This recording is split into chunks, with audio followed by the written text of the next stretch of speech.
பெண்களை கண்டால் கண்களை தாழ்த்துங்கள். காரணம், முதல் பார்வை உங்களுடையது, அடுத்த பார்வை சாத்தானுடையது என்கின்றது ஒரு அருமையான நபிமொழி. கண்ணியமிக்க ஆடையை உடுத்திக் கொண்டு எந்த குடிமகனும் உலகில் எந்த பகுதிக்கும் போகலாம். அமெரிக்காவின் நியூயார்க் நகரில் உடலை மறைத்து பல பெண்களையும் நவநாகரிக ஆடையுடன் பல பெண்களையும் நடக்கவிட்டு பரிசோதனை நடத்தினார். அதில் அரைகுறை ஆடையுடன் நடந்த பெண்களில் 95% பேர் ஆண்களால் பாலியல் சேட்டைக்கு உள்ளாயினர்.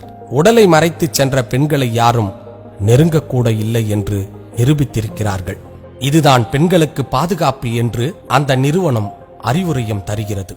உடலை மறைப்பது பெண்களின் முன்னேற்றத்திற்கு தடை என்றால் உலக அளவில் சமூக சேவைக்கான நோபல் பரிசு பெற்ற அன்னை தெரசாவுக்கு மட்டும் எப்படி அது சாத்தியம்? அவரது ஆடை அவரின் சுதந்திரமான சேவைக்கு தடையாக இல்லையே.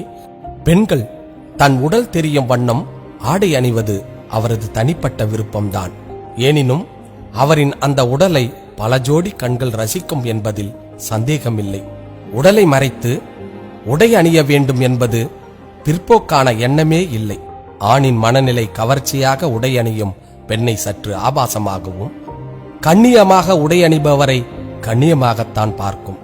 ஏனென்றால் இயற்கையாகவே ஆண் பெண்ணையும் பெண் ஆணையும் தன்னை மறந்து ஈர்ப்போடுதான் பார்க்கும்படி படைக்கப்பட்டிருக்கின்றது. இதை புரிந்து கொண்டால் எந்த பெண்ணும் கண்ணியமாக உடை உடுத்துவர். ஆடை மனிதனின் மானத்தை மறைக்கத்தானே தவிர அது சுதந்திரத்தை கட்டுப்படுத்த அல்ல.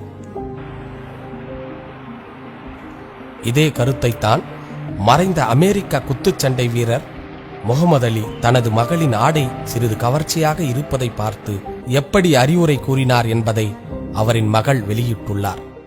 உலகில் உள்ள ஒவ்வொரு பெண்களுக்கும் எக்காலத்திற்கும் பொருந்தக்கூடிய அந்த அறிவுரை இதோ. நானும் எனது தங்கை லைலாவும் தந்தையின் அறைக்கு சென்றோம்.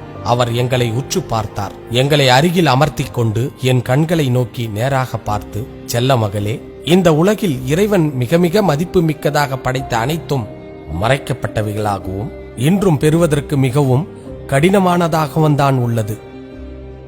வைரங்களை எங்கே எடுப்பாய்? அது பூமியின் ஆழமான பகுதியில் மறைக்கப்பட்டதாகவும் பாதுகாக்கப்பட்டதாகவும் தான் வைரங்கள் உள்ளன. முத்துக்களை எங்கே எடுப்பாய்?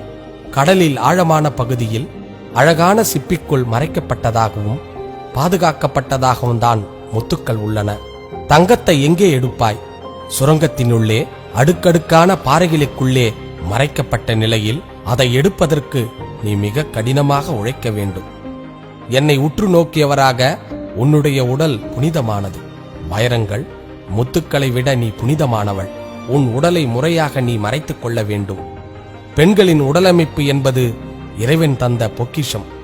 பொக்கிஷங்களை பொத்தி பாதுகாப்பதே அறிவார்ந்த செயல். அதை விடுத்து பொக்கிஷம் உள்ள வீட்டை திறந்து போட்டால் மற்றவர்களால் உங்கள் பொக்கிஷம் சூறையாடத்தான் படும்.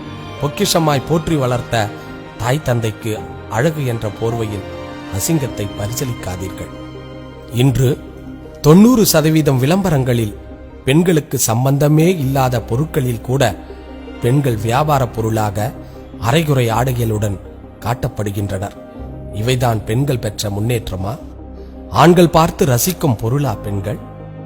நம்மை நம் கலாச்சாரத்தை விட்டு மெதுவாக வெளியே நகற்றி காமம், பாலியல் போன்ற வார்த்தைகளை சகஜமான வார்த்தைகளாக மாற்றி பெண் உரிமை என்ற பிம்பத்தை நல்ல பண்பாடும் கலாச்சாரம் மிக்க நம் சமூகத்தில் ஊடுருவச் செய்து பெண்ணியவாதிகள் என்ற போர்வையில் நமது பெண்களை திசை மாற்றி இத்தகைய ஆடை கலாச்சாரத்தை மாற்ற துடிக்கின்றனர்.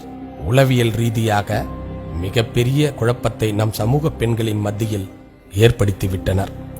இதை நாம் இப்படியே விட்டுவிட்டோம் என்றால் நாளைய சமூகம் மிகப்பெரிய சீரழிவை சந்திக்கும்.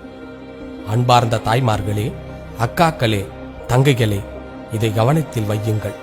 ஆடைதானே என்று கவனமாக இல்லாமல் இருந்தால் அதன் பின்விளைவு மிக ஆபத்தானவை. குழந்தையிலிருந்து ஆடை கட்டுப்பாடுகளின் அவசியத்தை புரிய வையுங்கள். மானம்தான் முக்கியம் என்று நம் முன்னோர்கள் சொன்னதை இன்று மறந்துவிட்டீர்களா? விழித்துக் கொள்வோம். பூனையை விரட்டுவதை விட மீனை மூடி வைப்பதே சிறந்தது. காந்தி வேர்ல்டு ஃபவுண்டேஷனின் ஓர் எளிய முயற்சி.